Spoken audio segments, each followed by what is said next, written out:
Welcome to Samba Samba. Enjoy the video. You begin by launching Google and entering a flight number or a route like SFO to JFK. This pulls the flight's card instantly. Once displayed, click the flight's card and choose your date range. Make sure to set origin, destination, and whether you want nonstop only. This narrows results quickly. If you're tracking a specific aircraft, enter the flight number to lock onto one itinerary and save time versus scanning all options. Once you have results, refine them. Apply times, stops, airline, and price filters. Adjust the slider to your budget. Click a candidate flight to reveal real-time status, terminal, gate, delays, and aircraft type. This tells you why a flight is priced or delayed. Then enable alerts.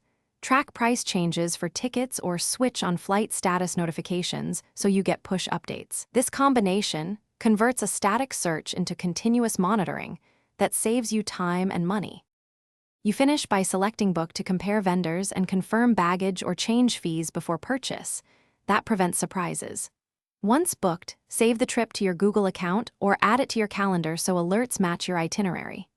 If flight details are missing or stale, refresh the page, clear your browser cache, or re-enter the flight number to force an update. This fixes most sync issues. If problems persist, try a different device or sign out. Thanks for watching. Consider subscribing if we helped you.